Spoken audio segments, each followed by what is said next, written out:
시작하도록 하겠습니다. 네, 화면 잘 보이시고 제 목소리 잘 들리시죠? 화면 네. 안 보입니다. 네. 제가 공유를 안 눌렀네요. 네. 지금 화면 보이시나요? 네, 아주 잘 보입니다. 네. 이제 설명을 좀 드리고요. 그리고 주로 이제 데모 시연을 좀 많이 해드릴 거고, 그다음에 마지막에 실제 그 개발된 사례들, 실제 고객사에서 개발돼서 납품된 사례들을 좀 보여드리면서 노코드 솔루션이 이렇게 되는구나, 혹은 이런 것들이 있구나라는 걸 좀 이해해 주시면 좋을 것 같고요. 그래서 원래는 제가 발표하면 노코드 시장이 어떻고 노코드를 쓰면 뭐가 좋다 이렇게 말씀드리는데, 그거는 이미 다 알고 계실 거라고 간주하고요. 넘어가고요. 네. 설명을 드리도록 하겠습니다. 저는 이제 그 마이크로소프트 MVP고요. 분야는 이제 비즈니스 어플리케이션이라고 MS에서 그 제작된 프로그램을 개발이 아니고요. 잘 다루는 그 분야가 있어요. 그래서 MS에서 만든 솔루션들을 기존에 계속 다루고 있었고요. 그 다루는 것 중에서 노코드 솔루션인 파워 플랫폼이라는 분야가 있어서 그쪽 분야에서 현재 MVP 활동을 하고 있습니다. 이게 1년에 한 번씩 그 갱신 심사를 해가지고 제가 아주 피를 말리고 있습니다. 이제 얼마 안 남아가지고요. 네. 어쨌든 저는 2012년도부터 시작을 했고요. 원래는 오피스 365 쪽, 그 전에는 쉐어포인트 쪽을 하다가 이제 파워 플랫폼으로 넘어와 있는 상태입니다. 그래서 제가 그 MVP 사이트에 검색해 보시면 제가 잘 나올 거고요. 그 활동 내역 같은 거 보실 수 있고, 저하고 연락할 수 있는 연락처 같은 것들이 있으니까요. 참고하시면 좋을 것 같습니다. 그렇다는 거고요. 네. 노코드 솔루션에서 바로 얘기를 좀 해볼게요.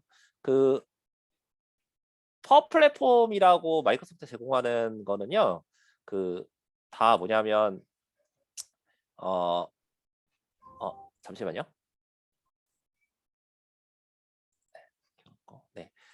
그 파워 플랫폼이라고 하는 거는 시장에서는 어떻게 얘기를 하냐면 엔터프라이즈 로우 코드 어플리케이션 플랫폼 중에 하나라고 얘기를 합니다. 근데 이제 보통 업계에서 보면 노 코드와 로 코드 두 개로 분리해서 얘기를 하거든요. 근데 이거 차이는 뭐냐면 사실은 별로 차이가 없어요. 왜냐면 마이크로소프트도 파워 플랫폼 최초의 제품을 만들어 홍보할 때 다 뭐라고 했냐면 노 코드라고 했는데요. 근데 어느 순간에 이제 마이크로소프트에서 로우 코드 플랫폼으로 이름을 바꿨거든요. 그 이유가 뭐냐면 그 코드 없이 개발한다는 것은 사실은 한계가 있어요. 그래서 코드를 약간은 넣어야지만 저희가 원하는 걸 만들어낼 수가 있습니다. 그래서 노 코드라고 그 지원되는 제품들은 다 결국은 다 로 코드를 지향합니다. 그러니까 코드 없이 만드는 제품들은요, 아무리 제품이 잘 만들어져 있다 하더라도 명백한 한계들이 너무 눈에 보여가지고 사람들이 쓰다가 기본적인 걸 만들 수 있고 원하는 목적에 만들 수 있지만, 거기서 추가적으로 뭘 하려고 하면 그러면 코드 기반을 반드시 써야 되는 그런 상황이다 보니 엄밀히 말하면 모든 노코드 솔루션들은 로코드를 지향하고요. 그래서 노코드, 로코드는 사실은 업계에서는 거의 비슷한 그걸로 사용을 합니다. 그래서 비슷하다고 볼 수 있고, 그 다음에 지금 여기 그 보시면 이 가트너의 2012년 11년 자료인데요. 매직 쿼드런트 보시면 여러분이 잘 아시는 그 뭐 버블이라든가 이런 거 없죠. 웹플로 이런 거 없죠. 없는 이유는 뭐냐면 시장을 잘 보셔야 됩니다. 이건 엔터프라이즈 노코드 어플리케이션 쪽이에요. 그래서 그 시장이 사실은 아시겠지만 B2C하고 B2B 항상 두 개로 분리가 돼 있잖아요. 그래서 이 노코드 시장도 컨슈머하고 엔터프라이즈 두 개가 나눠져 있고요. 마이크로소프트는 사실 컨슈머 시장에서는 별로 찾아볼 수 없는 존재입니다. 물론 이제 MS 오피스라는 걸출한 혹은 윈도우라는 제품이 있기 때문에 컨슈머에서도 좀 뭐 사람들이 많이 알고 있긴 하지만, 실제로 마이크로소프트의 주력 제품 혹은 실제로 수익을 얻고 있는 대부분은 다 컨슈머에서 안 나와요. 윈도우 팔아서는 돈을 못 법니다. 엔터프라이즈 차에서 나오고 있고요. 그래서 엔터프라이즈 로코드 어플리케이션에 속해 있는데, 근데 의외로 보시면 여기 뭐 세일즈포스나 서비스라고 이런 거는 좀 아시는 분들이 있을 텐데, 아웃시스템즈나 맨딕스 이런 걸 아시는 분은 처음 다 생소하실 거예요.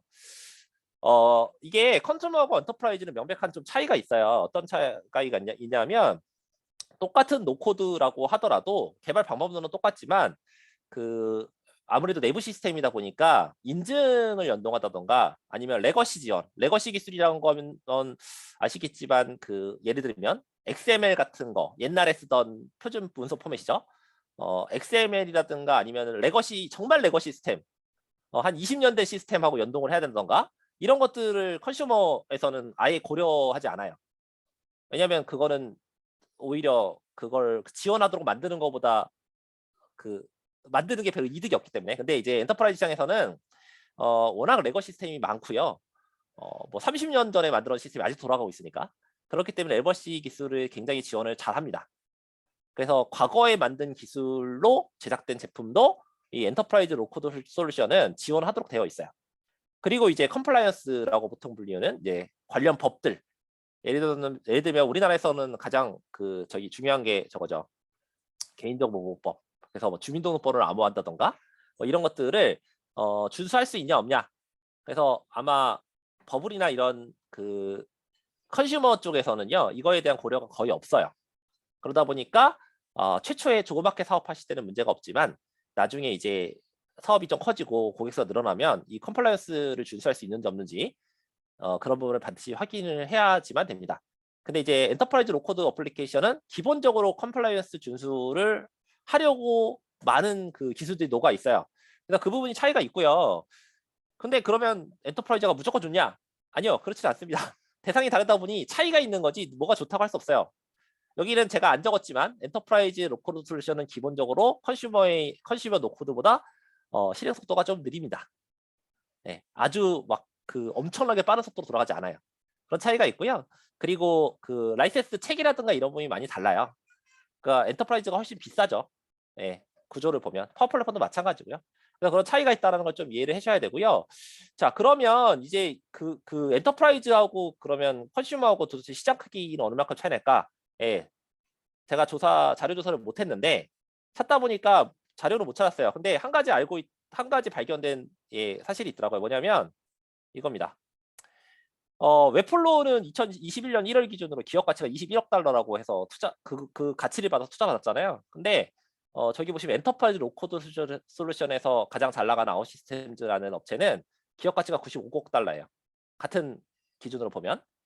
예, 이걸 봤을 때 기업용 시장이 최소한 4-5배 이상 더 크구나라는 것을 알 수가 있습니다. 예, 그래서 그 B2B하고 B2C는 완전히 다르고요. 노코드에서는 아직까지 엔터프라이즈 시장이 훨씬 큽니다.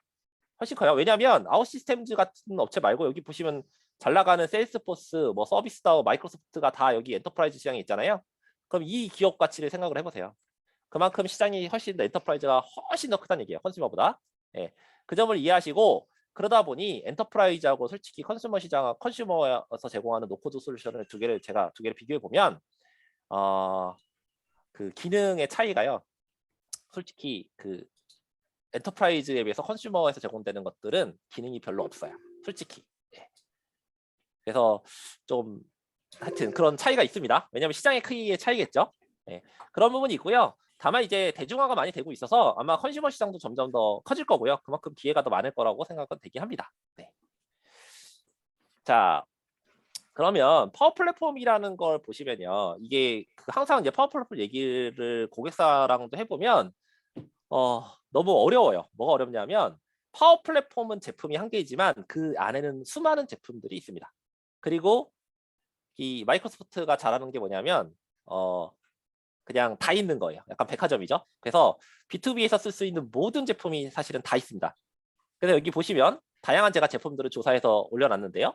예를 들면 에어테이블 같은 거 쓰시면 마이크로소프트 365의 제품에 보면 뭐 마이크로소프트 리스트라든가 쉐어포인트 리스트, 데이터버스 같은 데이터 저장 및 관리하는 도구가 있고요.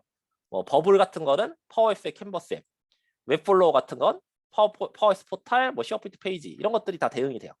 그 다음에 이제 뭐 아웃코드나 리툴 같은 경우는 모델 드라이브 앱이라는 게 있고 뭐 제피어나 IFTT는 파워 오토메이트 클라우드 플로어, 뭐 UI 패스나 오토메이션 애니웨이는 파워 오토메이트 데스크탑 플로어 이런 식으로 그 보시면 시중에서 유명한 모든 제품들은요 다 마이크로소프트가 있다고 보시면 돼요. 물론 기능상의 차이도 있고요. 아무래도 마이크로소프트가 그것만 개발하지 않다 보니까 기능이 좀 떨어지는 부분도 있습니다. 근데 MS가 뭘 하냐면 예를 들면 이래요. 자, UiPath 오토메이션 애니메 같은 이 RPA 보통 제품들이거든요. 이 제품들이 처음에 나와가지고 시장에 선풍적인 인기를 끌었어요. 그럼 MS가 뭘 하냐면 똑같이 개발을 해요. 개발을 하다가 이거는 빨리 개발 못 하겠는데 시장 선점 당하겠는데 하면 그냥 사버립니다. 그래서 파워 오토메이트 데스크탑 플로어라는 거는 어떻게 얘가 MS가 대응을 했냐면 처음에 좀 개발하다가 기능이 너무 딸려가지고 전 세계 업계 한 3인가 4인가 업체를 그냥 사버렸어요. 산 다음에 이름을 이렇게 붙인 거죠. 네, 그렇게 대응을 합니다. 그래서 수많은 제품들, 시중에서 잘 나가는 제품들은 마이크로소프트에 다 있다. 없으면 당연히 1위 제품 있으면 2위 제품도 있잖아요. 그냥 삽니다. 예, 사가지고 그냥 자기네 제품으로 이름 바꿔가지고 출시합니다. 예, 사실 MS가 그런 식으로 다 사업을 해왔고요. 그러다 보니까 제품들은 다 있고요. 그래서 제가 처음에 어렵다고 말씀드린 이유는 뭐냐면 파워 플랫폼의 이름을 달고 있지만 수많은 제품들이 있고요. 당연히 다른 데서 인수한 거예요. 그럼 어떤 문제가 발생하냐면 이름은 비슷하지만 두 개가 서로 제품이 완전히 다른 제품입니다. 그러니까 서로 만약에 제가 클라우드 플로어를 할 줄 안다고 해서 데스크탑 플로어를 할 줄 아냐? 아니요. 전혀 모릅니다. 따로따로 공부하셔야 돼요. 여기 있는 모든 제품이 다 그렇습니다. 그래서 그 부분이 제품은 있지만 각기 다 다른 제품이다. 이런 부분이 있고요. 그 다음에 또 다른 특징이 뭐냐면 이게 엔터프라이즈 제품이다 보니까 예를 들면 저희가 버블같이 PC나 모바일 앱을 제작하는 이런 도구가 있다고 치면 이 도구는 뭐가 없냐면 일반 사용자용 앱을 제작하는 기능이 없어요. 그게 무슨 얘기냐면 반드시 그 앱에 로그인 해야만 사용할 수 있고요. 라이센스 체계도 사용자당 비용이 발생합니다. 버블 같은 경우는 그냥 사가지고 라이센스 하나 사면은 그걸로 배포해도 사용자가 늘어난다고 비용이 추가로 더 나가거나 하지 않잖아요. 혹은 회원 가입부터 시작해서 다 만들 수 있잖아요. 근데 이러한 파워 앱스 캔버스 앱 같은 경우는 회원 가입 같은 건 만들 수 없고요. 이미 회사 내부에 계정이 있다는 전제 하에 그 사용자 수만큼 비용이 발생하는 구조로 되어 있어요. 그러다 보니까 그런 부분이 엔터프라이즈와 그 다음에 컨슈머의 가장 큰 차이고요. 또 다른 차이는 뭐냐면 회사 조직 내부에 있는 인프라하고 연동을 할 수 있냐 없냐, 쉽게 할 수 있냐 없냐, 혹은 보안 규정을 준수할 수 있냐 없냐, 이런 차이들이 이제 컨슈머하고 엔터프라이즈 발생하는데요. 그런 부분을 준수할 수 있게 되어 있지만 일반 사용자 앱은 제작하는 기능 없고요. 그리고 요즘에 가장 핫한 노션 같은 거는 MS가 마이크로소프트 루프라는 이름으로 개발을 하고 있는데 개발한 지 얼마 안 됐고요. 제가 지금 베타 버전 혹은 그러니까 내부 버전을 써보니까 노션 따라가려면 진짜 한 세월이겠다 생각이 듭니다. 그래서 아마 MS가 잘하는 거 있죠. 노션하고 비슷한 문서 도구, 생산성 도구 같은 거를 어디선가 인수를 하지 않을까 그렇게 예상을 하고 있습니다. 어쨌든 유명한 도구는 다 있다. 그리고 여러분들이 갖다가 사용할 수 있습니다. 그리고 이제 엔터프라이즈 기반으로 개발이 되고요. 자, 이제 오늘 여러 가지를 제가 보여드릴 텐데요. 근데 이제 다 보여드리긴 좀 시간 관계상 어렵고요.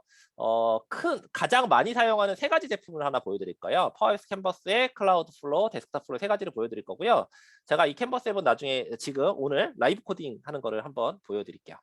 일단 첫 번째는요. 파워 오토메이트 데스크탑 플로어라는 건데요. 이거는 무료로 풀렸어요. 그래서 무료지만 엄밀히 말하면 무료는 아니에요. 왜냐하면 윈도우에 포함되어 있어요. 그러니까 여러분이 윈도우를 사시면 윈도우에 끼워서 나오는 제품이고요. 이거는 영역이 RPA 제품입니다. 그래서 UiPath나 아니면 오토메이션 AMA가 제일 유명하고요. 마이크로소프트가 제가 볼 때 한 3등, 4등 정도 되는 것 같아요. 근데 이제 공짜로 풀렸기 때문에 더 많이 쓰겠죠. 근데 무료상의 제한들은 좀 있습니다.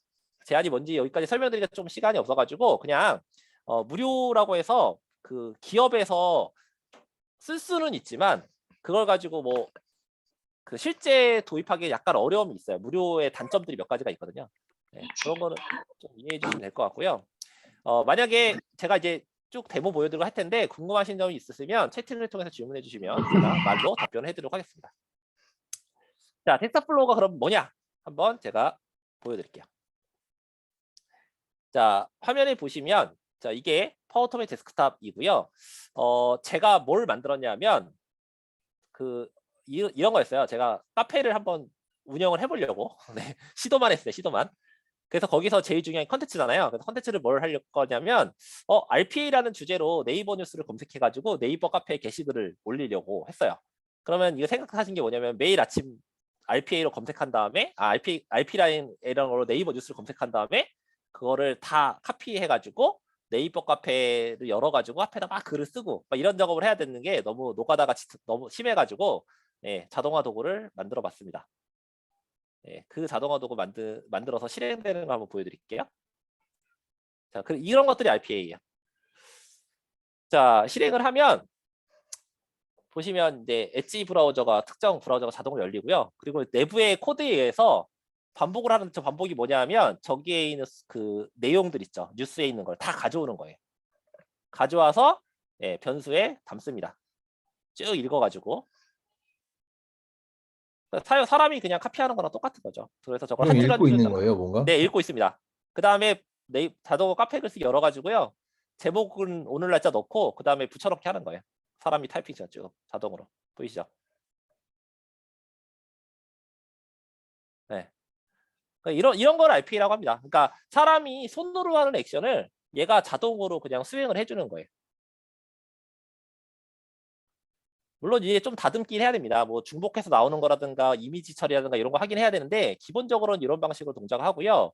그리고 원래 네이버가 저 링크를 달면 자동으로 이미지가 붙었는데 갑자기 오늘 테스트를 해보니까 이미지를 잘 안 붙여주더라고요. 네. 그래서 네, 제가 이걸 중간에 중단을 한 거고요. 시간이 좀 걸려가지고 지금 보신 것처럼 이 파워 오토메이트 데스크탑이라는 것은 RPA 도구고요. RPA가 하는 역할은 뭐냐면 PC 화면에서 브라우저를 띄운 다음에 브라우저에서 카피하고 또 브라우저를 띄운 다음에 거기에 특정 위치에다가 입력하고 이런 작업들을 하는 거예요. 그런 로직을 이렇게 구성하는 것을 RPA라고 하고요.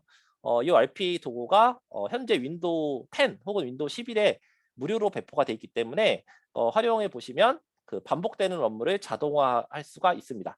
그리고 현재 이제 파워 플랫폼, 그러니까 노코드 솔루션에서 제일 쉬운 도구는요, RPA 도구입니다.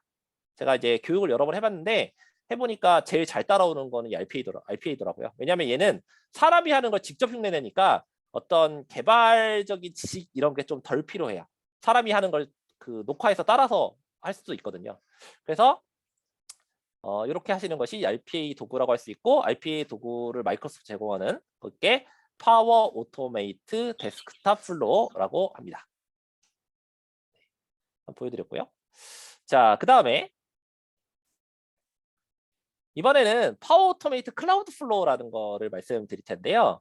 클라우드 플로어는 대응되는 제품이 제피어나 IFTTT 같은 제품이에요. 보통 이제 업무 자동화, 워크플로우 자동화 도구라고 보통 불리는 건데요. 자, 그걸 한번 보여드릴게요. 자, 이건 뭐냐면 이거 먼저 그 목적을 좀 이해하셔야 되는데 예전에 제가 프로젝트를 하는데 이게 파워 플랫폼이 아무래도 처음에 예전에는 마이크로소프트 제품이다 보니까 최초에 도입할 때는 대부분 이제 다국적 기업에서 도입을 많이 했어요. 처음에는. 그다음에 이제 국내로 확산되고 있었는데 다국적 기업에서 프로젝트 하다가 할 때 제일 힘들었던 게 뭐냐면 영어에 관한 문제. 영어로 뭐 대화를 할 필요는 없지만 사람들이 다 그쪽에서 영어로 메일을 보내요. 그럼 제가 그 영어로 된 메일을 매번 보면서 해석을 하기가 되게 힘들잖아요. 그래서 다 번역기 돌리죠. 번역기 좋으니까. 그래서 번역기를 돌려가지고 했는데 그 번역기 돌리는 것 자체도 귀찮아가지고 어떻게 했냐면 영어로 된 메일이 오면요. 자동으로 번역해가지고 저한테 다시 메일로 줍니다. 예, 그거를 이제 파워토메이트 클라우드 플로우를 이용해서 구현을 한 거예요. 자, 구현한 걸 한번 보시면 해볼게요. 네. 그 파워토메이트 클라우드 플로어에서 이제 흐름을 제작을 하고요. 흐름을 제작하는데 종류는 여러 가지가 있어요. 그 중에서 저는 자동화된 거, 자동화됐다는 게 무슨 얘기냐면 특정 조건을 만족하면 예, 동작하도록. 그래서 영어 메일 자동 번역이라고 했고요. 메일이 오면 이기 때문에 이 트리거라고 붙은 거는 조건을 먼저 설정하고요. 새 메일이 도착하면 어디에 받은 편지함에 네. 도착하면 이제 그 본문 메일을 가지고 번역을 하는 거죠. 번역기가 제공이 되긴 하는데 그 네이버 번역기는 제공이 안 돼요. 저는 네이버를 썼거든요. 그러다 보니 표준 번역 그 프로토콜인 이제 REST API를 활용할 거였고요. 그거를 API 연동을 지원하는 게 이제 여기는 HTTP 리퀘스트라는 커넥터를 이용해서 제공이 됩니다. 그래서 보면 HTTP 리퀘스트를 제가 검색을 해서 열심히 찾았고요. 네. 그래서 HTTP를 선택하면 네이버에서 제공하는 API를 호출할 수가 있어요. 자, 근데 API 호출은 사실은 처음에는 저게 뭐야 하겠지만 API 호출해 보신 분들은 아시겠지만 하나만 호출해 보면 다 기준이 비슷하기 때문에 좀 쉽게 호출할 수 있고, 그리고 호출할 수 있는 정보들은 다 네이버가 제공하죠. 예. 그래서 네이버에서 제가 찾아가지고, 자, 이게 그리고 UI가 완전히 다른데요. 왜냐하면 이게 거의 한 4년, 5년 정도 됐어요. 이거를 만든 지가. 그래서 지금이랑 좀 다르고요. 네이버 파파고에서 제공하는 API를 활용해가지고 파파고에서 신청하면 저 정보를 다 알려줍니다. 그래서 그 정보를 적당한 위치에 카피 앤 페이스트만 하면 돼요. 사실 API가 정확히 뭔지를 모르셔도 상관이 없고요. 그냥 네이버가 주는 정보를 잘 적당한 위치에 복사해서 저렇게 한다라고 이해하시면 됩니다. 그래서 네이버가 저렇게 API 가이드 쪽에서 다 주고요. 그거를 저 파워터비트 클라우드 플로우 쪽에 예, 넣으시면 됩니다. 네. 그래서 거기에는 정보들을 넣으면 되고요. 정보 넣는 거 도중에 제가 잠깐 말씀드리면, 제가 사실은 원래는 이거 파파고 안 썼어요. 원래는 그 MS에서 제공하는 번역기가 있거든요. 그 번역기 처음에 썼는데 번역기 품질이 너무 떨어져가지고 제대로 문장 구성을 못 하더라고요. 그래서 그 제가 원래는 애저 쓰다가 버리고 구글로 갔었는데, 구글은 1년만 공짜입니다. 번역기가. 그래서 파파고로 갔거든요. 그래서 파파고는 저거 할 때만 해도 계속 무료로 일정 부분 제공하더라고요. 지금은 잘 모르겠습니다. 그래서 그냥 썼고요. 그리고 저기 아까 뭐 메소드라고 보통 수단 같은 거는요, 사실 그 가이드를 눌러보시면 가이드에 적혀 있어요. 포스트인지 게시인지. 이게 원래는 저 포스트나 게시나 목적이 다 다르긴 한데 어쨌든 적혀 있어서 그걸 따라 하신 거고요. 지금 보시면 소스하고 타겟을 정하게 되잖아요. 저거는 어디에서 어디로 번역할 거냐. 텍스트는 새 메일이 도착하면이라는 것의 본문을 그냥 찍으면 돼요. 저렇게. 그 다음에 저렇게 하면 이제 번역은 끝난 거예요. 근데 이제 번역 자체는 끝났고, 그 다음에 메일을 발송해야 되니까 이제 제가 메일 커넥터를 찾아가지고 네, 메일 보내기를 하면 됩니다. 그리고 제가 데스크탑 플로어하고 클라우드 플로어의 차이점은 조금 이따가 말씀드릴게요. 그래서 제 메일 주소로 메일을 보내고요. 그 다음에 제목은 번역이라고 앞에 달고, 원래 새 메일이 도착하면의 타이틀, 제목을 찍고요. 본문은 번역한 결과물을 찍습니다. 그러면 끝난 거예요. 기본적인 건 끝난 겁니다. 물론 여기서 다 끝나지는 않습니다. 예, 나중에 이제 뭐든지 간에 노코드로 구현을 해보시면 되게 겉에서 보면 간단해 보이는 게 있거든요. 근데 직접 돌려보면 여러 가지 문제점들이 많이 나와요. 여기서 첫 번째 문제는 뭐냐면 메일은 사실 본문이 다 글자로 적혀 있지만 이 클라우드 플로어 입장에서 보면요, 거기에 HTML이라는 이상한 태그들이 있어요. 다 영어로 된 거예요. 그럼 걔를 다 번역하니까요. 그래서 어떻게 하냐면 저 HTML을 텍스트로 바꿔주는 걸 이용하게 되면 제가 HTML 태그를 다 걷어내줘요. 진짜 사람이 눈에 보이는 텍스트만 바꿔주는 거죠. 그렇게 해야 번역을 해야 제대로 번역이 나오잖아요. 그래서 그런 식으로 한번 넣은 겁니다. 그렇게 해서 테스트해보면 이제 번역이 동작합니다. 그리고 몇 가지 질문들이 있는데요. 제가 하나씩 좀 답변을 해드릴게요. 첫 번째는 자, 클라우드 플로어가 데스크탑 플로어예요. 차이는 뭐냐면요. 되고 안 되고의 문제는 아니고요. 그 작동 방식에 있어요. 데스크탑 플로어는 반드시 PC가 켜져 있는 상태에서 해당 PC에서 돌려야 돼요. 왜냐하면 사람의 액션을 흉내내는 거기 때문에. 그리고 그 데스크탑 플로어는 좋은 점이 그 마우스의 좌표, 그리고 화면의 이미지, 이런 거의 위치를 가지고서도 데이터를 가져올 수 있어요. 그러니까 주로 어디서 많이 쓰냐면 레거시 시스템, 즉 이 클라우드 플로어에서 접근이 불가능한 시스템에서 많이 쓰죠. 단점은 PC가 켜져 있어야 되고요. 그리고 마우스의 움직임에 따라가는 거기 때문에 속도가 굉장히 느려요. 예를 들면 클라우드 플로어가 하루에 뭐 10,000건을 처리할 수 있다면 데스크탑 플로어는 하루에 100건밖에 처리 못합니다. 그리고 그거를 속도를 늘리려면 물리적인 PC들을 여러 대 둬야 돼요. 그런 단점들이 있어요. 대신 장점은 화면을 통해서 컨트롤하는 거라 어떤 연동도 다 됩니다. 안 되는 거가 거의 없다고 보시면 돼요. 클라우드 플로우는 이게 클라우드 기반에서 돌아가는 거라서 별도의 PC가 있을 필요는 없고요. 그냥 쓰면 되는데 문제는 이 클라우드 플로우가 접근 가능한 데이터만 접근이 가능합니다. 근데 이게 제피어나 이런 거에 비해서는요, 이 파워 오토메이트 클라우드 플로우가 아무래도 이제 윈도우 기반에서 윈도우를 가지고 있는 회사가 만든 거잖아요. 그러다 보니까 로컬 시스템에 접근해서 데이터를 가져올 수 있는 여러 가지 그 도구들이 별도로 제공되는 것들이 있어요. 그래서 훨씬 더 많이 적용됩니다. 네.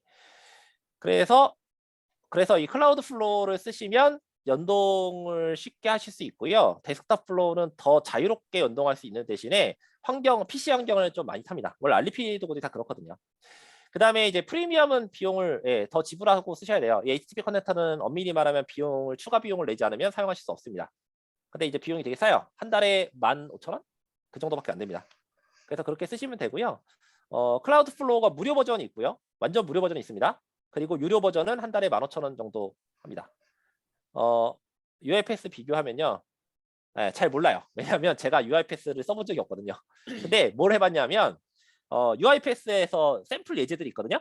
그거를 제가 찾아가지고 UiPath에서 지원하는 샘플을 다 데스크탑 플로우로 구현을 해봤어요. 그랬더니 다 되더라고요. 그래서 제가 봤을 때는 웬만큼 되는 것 같아요. 그게 가능한 이유는 저 파워 오토메이트 데스크탑 플로우가 그 예전에 그 말씀드렸지만 MS가 만든 게 아니고요. 업계에서 3, 4위 되는 제품을 산 거예요. 구매해서 만든 거라서 굉장히 안정적이고 기능도 많이 있습니다. 잘 동작해요. 예. 그리고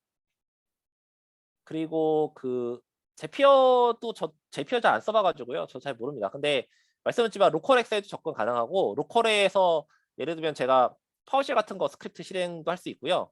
로컬에 설치된 FTP라든가 로컬에 설치된 데이터베이스 이런 거 다 접근 가능합니다. 그래서 그런 부분이 장점이고 그래서 보안이 되게 엄청 신경 많이 쓰는 금융권도 제가 파워토메이트로 개발을 했었어요. 클라우드 플로어를 가지고. 왜냐하면 그렇게 보안을 회피할 수 있는, 회피라기보다는 보안을 지키면서 자동화할 수 있는 그런 제품 수단들이 다 제공이 되거든요. 그래서 엔터프라이즈는 그런 게 좀 장점이기도 하죠.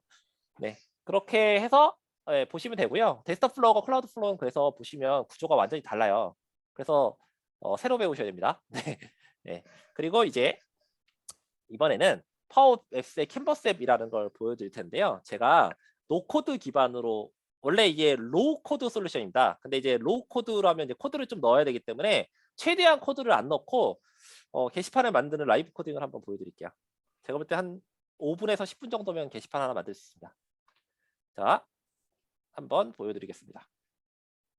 그리고 그 다음에 구현 사례는 그 다음이고요.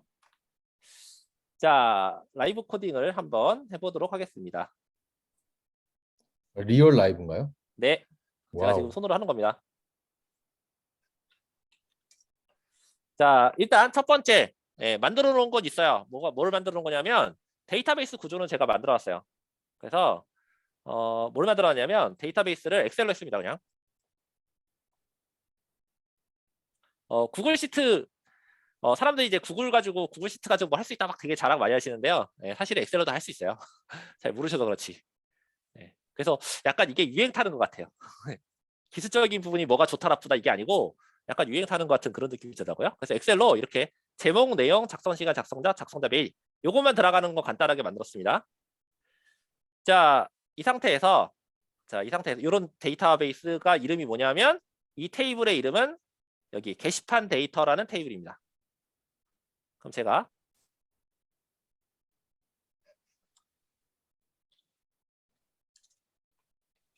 만들기 데모 태블릿 기준으로 만들 거고요.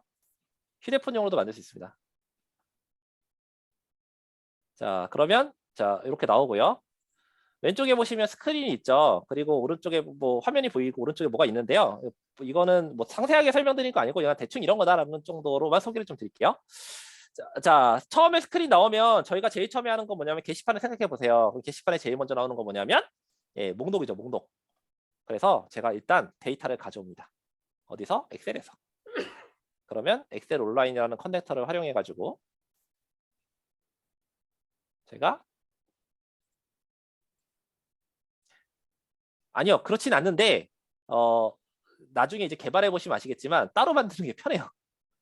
둘 다 지원을 하게끔 할 수 있거든요. 근데 UI가 가로로 긴 거하고 세로로 긴 거를 동시에 만족시키는 UI라는 거는 구현이 되게 어렵더라고요. 그래서 지원을 하지만 보통은 잘 그렇게 안 합니다. 오히려 나중에 보니까 더 힘들어요. 만들기가. 자, 데이터를 만들었죠? 그럼 연결이 됐습니다. 이 상태에서 제가 데이터 테이블이라는 걸 구조하면 테이블이 이렇게 만들어지는데요. 테이블을 게시판 데이터로 붙입니다. 이렇게. 그 다음에 필드를 추가합니다. 아까 엑셀에서 나온 필드 보이죠? 그러면 이렇게 쭉 자동으로 만들어지고요. 그 다음에 순서를 정해요. 자, 순서는 당연히 뭐가 먼저 나오냐면 제목이 먼저 나오고요. 그 다음에 내용, 그 다음에 작성 시간, 작성자, 메일은 이거 보여줄 필요 없으니까 제거합니다. 그럼 이렇게 데이터 테이블이 만들어졌고요. 데이터 테이블 이름을 제가 잠깐 바꿀게요.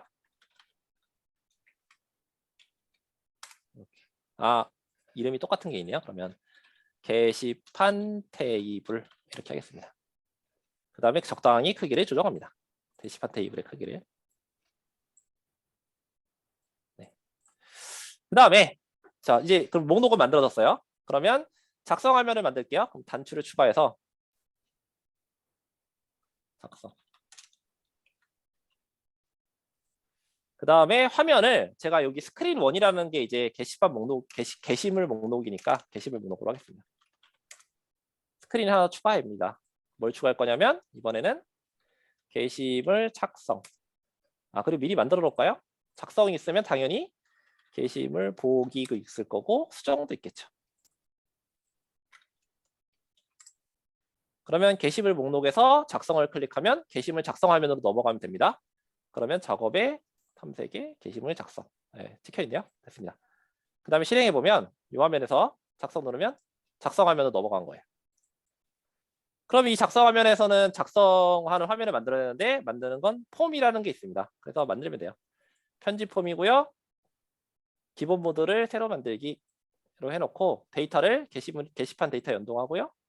필드를 추가합니다.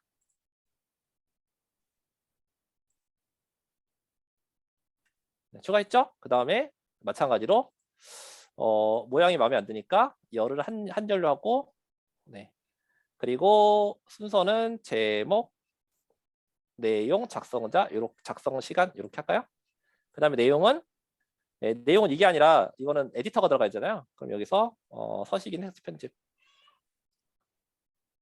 네, 됐습니다. 그 다음에 크기를 좀 늘리고요. 그 다음에 여기다 저장 버튼 추가합니다. 저장. 그 다음에 취소. 자, 버튼을 제가 카피 앤 페이스트 한 겁니다. 그 다음에 저장을 누르면 저장에다 뭐라 하냐면 자 보세요. 여기 폼 1이죠. 그럼 이거는 이렇게 할게요. 작성 양식 이름 바꿨습니다. 그러면 이 저장에다가 저장의 작업의 선택 시 여기다가 서브밋 폼 게시물 작성 아니고 작성 양식이군요. 자 이렇게 하면 이 버튼을 클릭하면 여기 있는 부분이 자동으로 저장됩니다. 그리고 그 다음에 저장하고 나서요. 내비게이트라는 함수를 써가지고 게시물 목록으로 다시 이동합니다. 그리고 당연히 이 내비게이트 함수가 이동 함수거든요. 그럼 이 취소라는 부분도 클릭하면 이거는 저장 안 하고 이동하는 거니까 서브밋 안 하고 이동하도록 이렇게 하면 됩니다. 자, 그럼 한번 해볼까요? 게시물 목록에서 작성 누르면 나왔죠?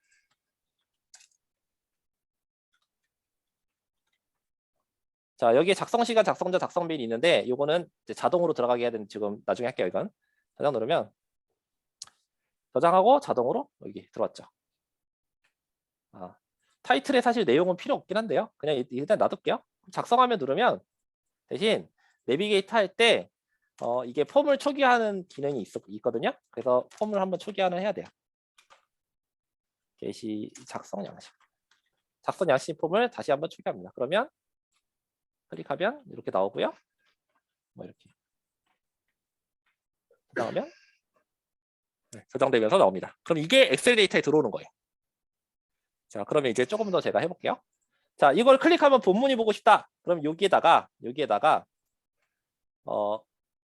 이 제목을 클릭하면 속성 변경을 눌러서요.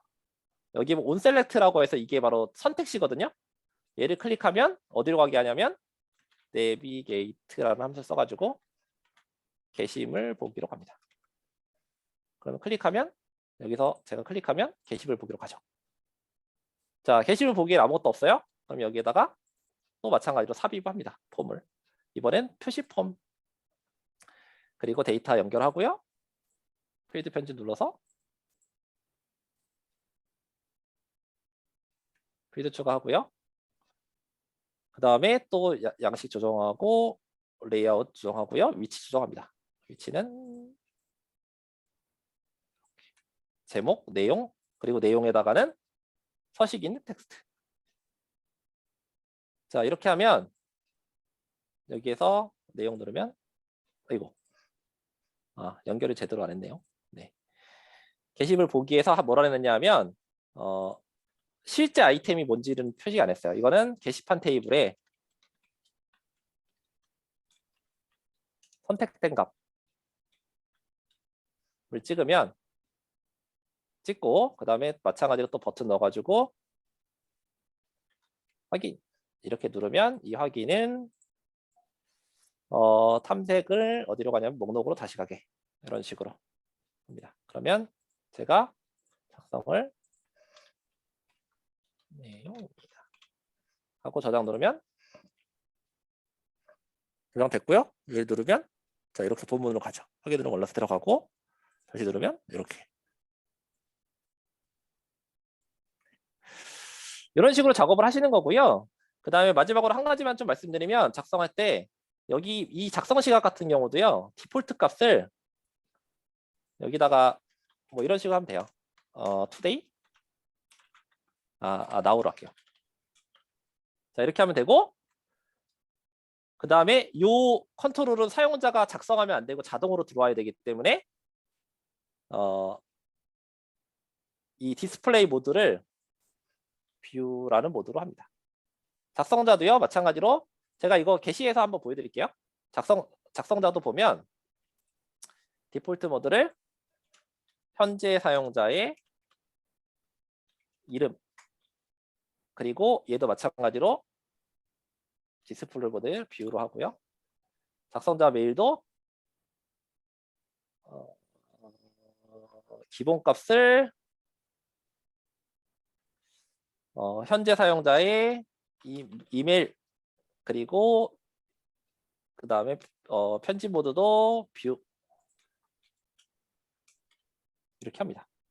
그러면 제가 사용한 요 작성되는 시간 이런 것도 자동으로 이렇게 들어오죠. 이렇게 저장 누르면 네, 여기 보시면 자동으로 이름이 들어오는 거를 확인할 수가 있습니다. 클릭하면 당연히 그 내용이 보일 거고요. 이렇게. 자, 이런 식으로 구성을 하시는 거고요. 네, 디자인 요거는 어느 정도인지는 제가 좀 이따가 여기서 할 건 아니고 제가 보여드릴게요. 그래서 저장하고 게시하면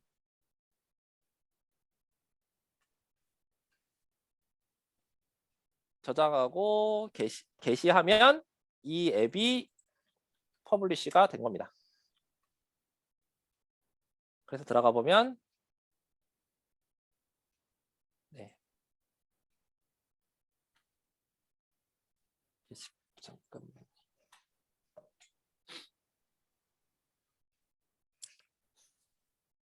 네, 퍼블리시 게시가 되었을 거고요. 게시가 되었을 텐데. 네. 네, 제가 잘 못 찾고 있네요. 어디 있는지. 왜 어디서 시작을 했지?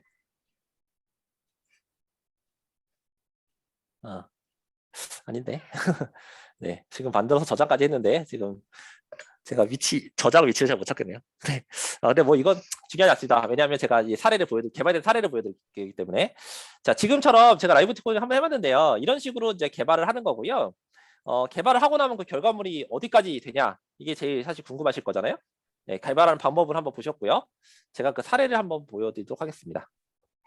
이제 실제 이제 고객 사례 보여드릴게요. 여기서 일단 녹화는 잠깐 중지하겠습니다. 네, 녹화는 잠깐 중단해 주시고요. 이게 왜냐하면 제가 네, 뭐 편하게 Q&A 해주시면 좋을 것 같아요. 아, 너무 일단 다들 박수 한번 주시죠. 네, 다들 박수 치셨을 거라고 생각합니다. 네, 8분, 네, 박수 9분 감사합니다. 네, 굉장히 많이 리액션 나오고 있고요. 너무 고생 많으셨고요. 지금 뭐 궁금하신 거, 이런 거 물어봐도 되나? 이렇게 생각하지 마시고, 우리 다 처음 보는 거일 거예요. 그래서 편하게 한번 물어봐 주시면 좋을 것 같습니다. 네, 안녕하세요. 네네, 말씀하세요. 네. 네. 궁금한 게 있는데 정말 물어봐도 되는지 고민하고 있었는데 몇 가지만 질문 드리고 싶어서요. 간단하게 하면 첫 번째는 제가 루프 기능 쓰고 있는데 데스크탑 플로어 말씀하시는 거예요? 아까 이제 설명해 주신 전체 중에서 루프 기능이 노션에 이제 그 블럭이나 그거 포함해서 이제 네네네. 그러니까 전체에서 질문하는 거라고 생각을 해서 네. 일단 이거는 뭐 기술적인 건 아닌데 현재는 챗 안에서만 쓰이는데 그게 언제쯤 조금 더 확장이 될지에 대한 정보는 아무리 찾아봐도 없더라고요.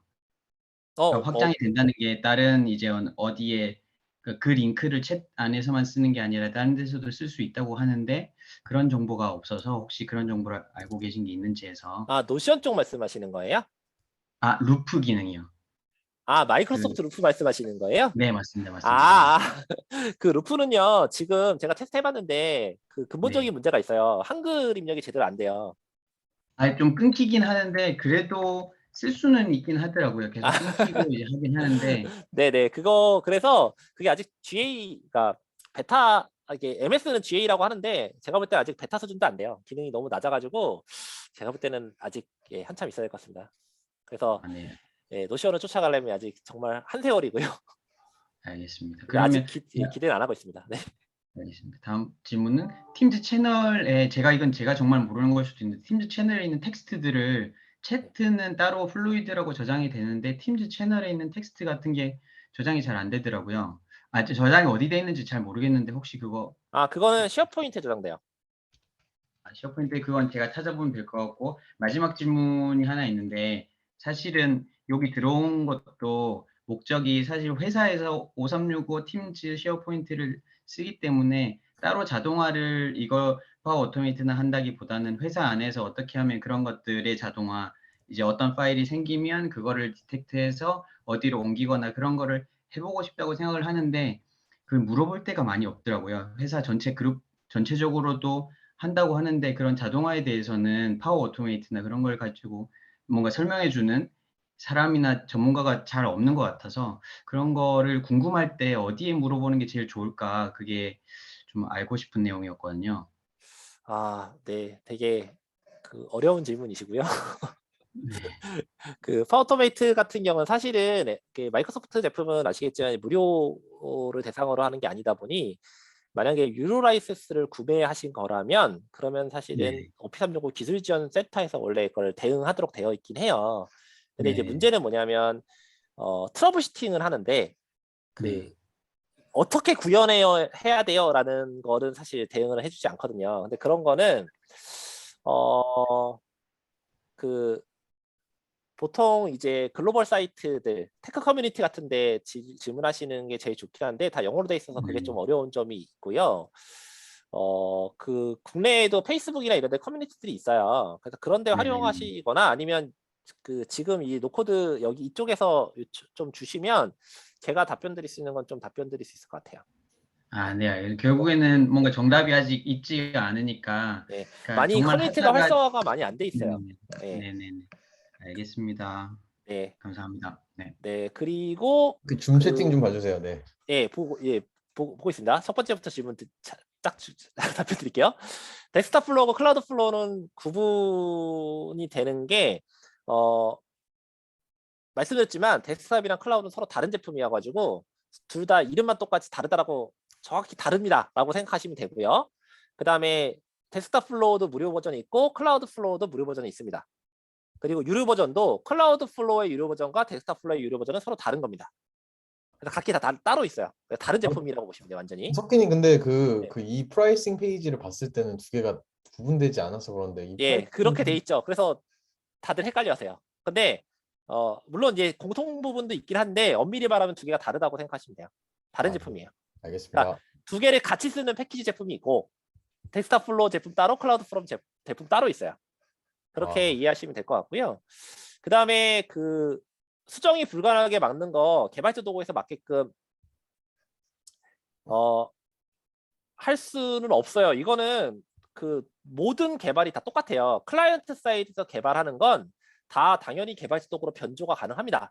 그런데 보통 일반적인 그 개발에서는 서버 사이드에서 변조됐는지 안 변조되지 않았는지를 판단하거나 예를 들면 시작 날짜, 종료 날짜가 있는데 클라이언트에서는 종료 날짜가 시작 날짜보다 더 빠르도록 차단해 놨는데 그거를 개발자적으로 바꿔가지고 보낼 수 있거든요. 그럼 서버에서 다시 한번 검증해야 돼요. 그건 가능합니다. 파워앱스에서는 서버 사이드가 파워 오토메이트로 동작하기 때문에 파워 오토메이트가 데이터를 받았는데 실제로 시작 날짜, 종료 날짜가 문제가 있다라고 하면 다 튕겨버릴 수 있어요. 그래서 그런 식으로 이제 보안 심사를 통과하고요. 실제로 기업 내에서 보안 심사 통과할 때 그 변조 부분이 제일 중요한데 그거 다 통과해서 지금 저 아까 그 제가 본 KB 것도요. 그 보안 심사 다 통과한 거예요. 그 클라이언트에서 변조 못하게 차단하거나 변조된 거를 검증하는 부분 다 통과한 거기 때문에 다 가능합니다. 그리고 제피어보다 싸다 잘 모르겠어요. 제피어 가격을 잘 몰라서 모르겠는데 근데 그 가격 구조는 똑같습니다. 제피어 보시면 제피어의 액션당 돈 받잖아요. 그러니까 제가 하나를 만든다고 그게 돈이 나가는 게 아니고 그 안에 어떤 구성 요소가 있냐에 따라서 비용이 다르잖아요. 파워토메이트도 마찬가지예요. 여기는 정액처럼 되어 있긴 한데요. 정액은 아니고요. 거기에 횟수가 적혀 있고요. 하루에 동작할 수 있는 횟수가 적혀 있고 그 다음에 그것도 마찬가지로 그 작업 단위입니다. 제가 작업을 10개를 써가지고 구현하게 되면 한 번 돌 때마다 작업을 10개를 소모하게 돼 있어요. 그래서 구조는 비슷합니다. 근데 이제 제가 제피어 가격을 잘 몰라가지고 예. 근데 어쨌든 구조는 비슷합니다. 근데 제피어보다 사람들이 싸다고 하긴 해요. 네. 그리고 네, 엔터프라이즈 툴하고 일반 노코드 연동 많이 합니다. 뭐냐면 저도 제가 이제 왜 이 노코드 플랫폼에 이쪽으로 들어오게 됐냐면 엔터프라이즈 쪽을 개발을 하다 보니까 어떤 경우에는 대고객용 서비스를 만들어야 될 필요가 있는 거예요. 근데 이제 파워엑스는 그게 안 되거든요. 일반 사용자한테 제공하는 거라든가 아니면 앱을 패키징해서 그 스토어, 구글 스토어나 그 플레이 스토어나 이쪽에 배포하는 기능이 없어요. 그냥 그 기업 조직 내에서만 쓰는 거예요. 그러다 보니까 제가 찾다가 일로 들어오게 된 거고요. 그리고 버블 같은 거 써보니까 버블에서 제가 뭘 구현했었냐면 버블에 파일을 올리면 일반 사용자가 파일을 올리면 그 파일을 그 오피스 365 내부에 있는 쉐어포인트 같은 내부 저장소가 있어요. 그쪽으로 옮기는 걸 구현했었어요. 그래서 제가 봤을 때는 그 컴플라이언스 같은 거 통과하려면은 B2C를 컴플라이언스 통과하려면 데이터의 저장이라든가 관리 도구 같은 거 있죠. 그거는 그 엔터프라이즈 도구를 이용하셔야 되고 실제 앱을 배포할 때는 일반 그 버블이나 이런 걸 이용하셔야 되고 두 개의 연동은 API 같은 거 활용하시게 되면 연동할 수 있거든요. 그래서 그런 걸 연동해서 하는 것이 가장 제가 볼 때 베스트 케이스 같아요. 그래서 같이 쓰는 게 좋을 것 같고요. 그리고 엔터프라이즈 도구가 말씀드렸지만 보안이라든가 이런 부분이 더 강력하게 돼 있기 때문에 관리 도구 같은 거 뭐 버블에서 예를 들면 뭘 잘못해가지고 그 어떤 변조된 데이터라든가 해킹 우려 같은 게 발생한다고 하면 그거는 이제 엔터프라이즈 노코툴로 개발하면 그런 부분이 좀 자유로울 수가 있습니다. 그리고 파워앱스에서 파워BI 붙일 수 있습니다. 여기에 그 파워BI 커넥터가 제공이 돼서 파워BI를 넣게 되면 그러면 파워앱스 내부에다가 여기 보면 차트에 보면 여기 파워비 타일 보이시죠? 이걸 추가하게 되면 이 파워앱스 내부에 이렇게 파워비아이가 붙기도 하고요. 거꾸로 파워비아이에다가 파워앱스를 붙일 수도 있어요. 그럼 파워앱스에서 막 검색 조건 같은 거 쫙 넣으면 자동으로 파워비아이 데이터가 바뀌는 그런 것도 가능합니다. 그래서 파워 플랫폼으로 마이크로소프트가 묶은 이유는 뭐냐면 엄밀히 말하면 다 다른 제품이긴 한데 서로 간에 연동할 수 있는 수단들이 제공이 돼요. 그래서 아마 파워 플랫폼이란 이름을 하나 묶은 것 같아요. 그래서 파워 플랫폼 내부에서는 자유롭게 연동이 되고요. 다만 각각의 제품들은 다 다른 제품들이어가지고 다 따로따로 공부하셔야 된다라는 것을 좀 유의하시면 됩니다. 예를 들면 뭐 파워 오토메이트도 그렇지만 파워 앱스도요. 파워 앱스 모델 드라이브 앱, 파워 앱스 포탈, 파워 앱스 캔버스 앱이라는 게 있습니다. 이 세 가지가 서로 다 다른 제품이고요. 다 따로 공부하셔야 돼요. 그래서 그런 점만 좀 이해해 주시면 그러면 예, 특별하게 헷갈리는 점은 없을 거예요. 이름이 다르면 다른 제품이다. 그게 파워앱스라는 이름을 달고 있어도 뒤에 이름이 다르면 다른 제품이다 이렇게 이해하시면 됩니다. 네, 또 혹시 하나 더 해도 되나요? 네? 아니, 지금 그 파워앱스에서 보면은 그 사용하라고 제공하는 그 템플릿 있지 않습니까? 템플릿 어, 앱들이 있어가지고 그걸 저희가 원하는 용도와 아, 비슷한 네, 앱들이 있어서 네네, 그걸 수정해서 좀 쓰려고 했는데 네, 너무 어렵더라고요. 뭐 좀 네, 고치면 다른 데서 무슨 에러가 뜨고 막 그러던데. 그게 어려운 이유가 있어요. 왜 어렵냐면요. 그 앱들은요, 공부용, 스터디용 앱인데요. MS가 정말 어렵게 만들었어요. 그 앱을. 그 무슨 얘기냐면, 보통 이게 개발도 보면요. 저희는 단순하게 만들 수도 있고, 아니면 모든 문제에 대해서 대응하기 위해서, 예를 들면 다국어라든가, 아니면 사용자가 시간대가 다르다던가, 이런 것까지 다 대응하기 위해서 복잡하게 만들 수도 있거든요. 같은 화면을 구성할 때. 근데 그 테스트 앱들은요, 가장 복잡하게 개발된 앱들이에요. 그래서 공부하실 때 도움이 되지만 걔를 커스터마이징 해서 쓰신다는 건 거의 불가능하다기보다는 너무 어려워요. 그냥 왜냐하면 차라리 처음부터 만드는 게. 네, 네, 더 쉽습니다. 이제 그렇게 대신 이제 그 앱들을 보면 어, 다양한 그 케이스를 다 대응해 갔기 때문에 공부하기엔 되게 도움이 많이 돼요. 아, 이런 경우에 이렇게 해야 되는구나. 하지만 그 앱을 직접 고친다는 건 더 전문가가 되셔야만 고칠 수가 있어요. 그래서 오히려 처음부터 만드시는 게 더 쉽습니다. 실제로 해보시면. 예, 감사합니다. 네. 그리고 이제 UI 패스로 만든 거를 전환하고 계신다고 하셨는데, 어, 엘리먼트 선택의 팁은 제가 말씀 되게 어렵고요. 저도 그게 제일 어렵고요. 그래서 그거는, 네. 그냥 많이 해봐서 익숙해지는 거 외에는 잘 모르겠습니다. UI 패스, 사실 제가 UI 패스는 많이 안 써봐가지고, 그게 어디까지 잘 되는지는 사실 잘 모르거든요. 그래서 데스크탑 플로어에서 제가 그러니까 보통 가장 복잡하다고 하는 게 뭐냐면 그 이세로 같은 거 있죠. 그 공인인증서로 로그인해서 하는 거 또 해봤는데 생각보다 잘 되긴 하더라고요. 보통은 저는 어떻게 했냐면 그 UI 엘리먼터를 그러니까 셀렉터를 실제 그 요소, 그러니까 프로퍼티, 그러니까 HTML 코드에 있는 셀렉터를 쓴 게 아니고요. 다 어떻게 했냐면 이미지를 가지고 있어요. 그러니까 얘가 데스크탑이 뭘 지원하냐면 이 화면의 전체를 뒤져가지고 특정 이미지가 있는지 없는지 해가지고 그 특정 이미지의 가운데로 마우스를 이동하는 기능이 지원이 되거든요. 그래서 그걸 이용해서 구현을 했더니 그 이세로 사이트에 로그인해서 데이터 가져오는 게 잘 되더라고요. 그래서 그런 걸 한번 해보시는 게 좋을 것 같아요. 그리고 로컬에서 액티비티 트리 이거는 하이브리드 연동 하셔도 되고 안 하셔도 됩니다. 하셔도 되고 안 하셔도 되고요. 안 하셔도 로컬 AD 리소스를 가져올 수 있는데 로컬 AD 리소스를 가져올 때는 클라우드 플로우만으로 하지 말고요. 데스크탑 플로우, 클라우드 플로우 적절하게 섞는 게 더 편해요. 왜냐하면 로컬에 있는 데이터를 직접적으로 읽을 때는 클라우드 플로우는 일정 부분 제한 사항들이 많이 있고요. 그거를 극복하시려면 약간의 스크립트 코딩이 들어가야 돼요. 그러다 보니까 순수하게 그냥 노코드로만 하겠다라고 하면 데스크탑 플로어, 클라우드 플로어 섞는 게 좋고요. 그게 아니고 스크립트 정도는 어느 정도 하실 수 있다라고 하면 로컬 AD에 파워쉘 호출해가지고 데이터를 가져오도록 그렇게 클라우드 플로어를 구성할 수가 있습니다. 네, 비개발자는 허들이 높습니다. 그거는 제가 뭐 어떻게 말씀드리기가 어려워요. 그래서 이거는 어떻게 하셔야 되냐면 제가 볼 때는 내 API의 의미라든가 이런 걸 이해하시는 건 너무 어렵고요. 그렇게 하지 마시고요. 그렇게 하면 답이 안 나옵니다. 왜냐하면 개발 지식을 많이 해야 되기 때문에. 그래서 그 API 호출하는 그 외국계 사이트들 가보면 파워토메이트나 데스크탑 플로어로 API 호출하는 샘플들이 되게 많아요.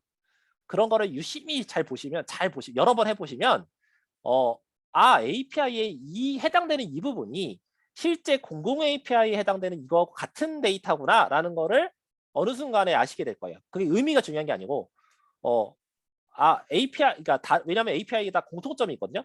그러면 다양한 API들을 보시면 다 공통되는 환경들을 다 찾을 수가 있어요.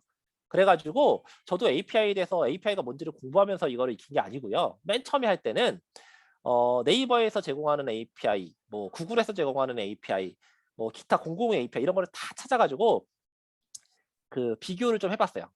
어떤 데이터가 어디에 들어가야 되는지.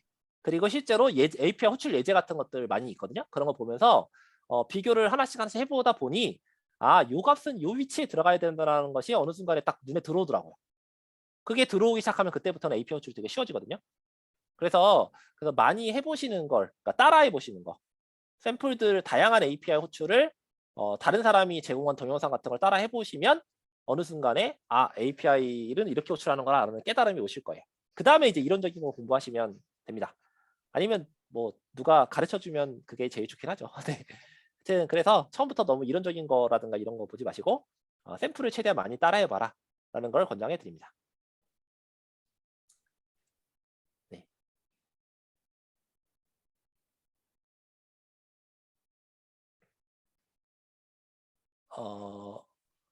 네. 지금 스크립트 쪽은요 어렵고요. 파워토메이트 데스크탑이 지금 검색해도 많이 안 나오는 가장 큰 이유가 뭐냐면 말씀드렸지만 파워토메이트 데스크탑은 나온 지가 얼마 안 된 거예요. 그러니까 MS가 인수를 해가지고 제가 날짜가 정확히 기억 안 나. 작년 6월인가? 재작년 6월인가? 한 1, 2년 정도밖에 안 됐어요. 그래서 그러다 보니 파워토메이트 데스크탑 플로어로 일단 검색을 하시면 그렇게 많은 자료가 나오진 않아요. 근데 파워토메이트 데스크탑 플로어를 이제 공부하실 때 제일 좋은 거는 뭐냐면 제가 채팅에 적어 드릴게요. 예. 사이트 명칭이 잘 기억이 안 나냐? 런점 주소가 이거 맞나? 마이크로소프트 런으로 검색했던가? 네, 구글에서 이 검색해 보시면 첫 번째 있네요. 여기네 여기. 이걸로 구글에서 검색을 해보시면 여기 보면 이렇게 보이죠. 파워 오토메이트로 검색하시면 안 됩니다. 말씀드렸지만 다른 제품이기 때문에. 그래서 파워 오토메이트 for 데스크탑이라는 키워드를 쓰는 마이크로소프트 런 사이트에 가보시면 다양한 예제들이 있어요. 여기 이걸로 공부하시면 돼요. 이게 가장 처음 시작할 때 공부하는 비결이고요. 말씀드렸지만 파워 오토메이트로 검색하시면 안 됩니다. 사람들이 그 부분에 제일 착각하세요. 이렇게 검색하면 클라우드 플로어 같은 다른 제품하고 같이 섞여 나와서 이게 뭐야 이러실 거예요. 그래서 반드시 데스크탑. 네. 아까 소개해 주신 업체는 모르겠고요. 교육은 저한테 요청을 해주시면 됩니다. 네. 제가 이제 교육도 하고 있어가지고요. 네. 그리고 이거는 파워 오토메이트 데스크탑 이거 좋아요. 네, 이거 저도 이거 내용 좀 쭉 훑어봤는데 굉장히 잘 나와 있더라고요. 초보자가 쉽게. 그리고 딱 데스크탑 플로어만 할 수 있도록. 그래서 이 책 괜찮습니다. 데스크탑 플로어 공부하기에는. 네. 그리고 이제 아마 무료 버전 쓰실 텐데요. 무료 버전이 안 되는 건 데스크탑 플로어 무료 버전에서는 무료 버전이 지원하지 않는 거는 뭐냐면 공유가 안 돼요. 그러니까 내가 만든 거를 다른 사람한테 공유할 수는 없습니다. 네. 카피 앤 페이스트만 가능해요. 그러니까 복사해서 붙여넣기 해가지고 옮길 수는 있지만 이 무료 버전은 유료 버전과 다르게 하나의 플로어를 만든 다음에 공유하는 기능은 없습니다. 유료 버전 쓰셔야 돼요. 그거는. 그래야 유료 버전을 쓰시면 이제 공유 기능이 지원이 되고요. 그리고 아까 이제 뭐 클라우드 플로어 연동 이런 거 지원되는데 그거는 뭐 크게 중요하진 않아요, 사실. 그래서 데스크탑 플로어는 제가 볼 때 무료로 나온 제품 중에 엄청나게 퀄리티가 높은 제품이고요. 옛날에 비싸게 팔던 거를 이제 공짜로 뿌린 거니까요. 네. 어마어마하게 좋습니다. 그리고 이 책 얼마 전에 나온 책인데 되게 좋더라고요. 그러니까 주제가 되게 좋아요. 내용은 잘 못 봤는데 네. 어쨌든 이 책 보고 공부하시면 될 것 같습니다. 데스크탑 플로어는. 네, 또 혹시 질문 있으신가요?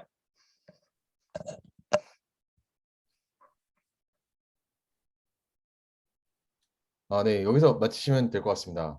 소케님 네. 너무너무 감사드립니다. 너무 알찬 시간이었습니다.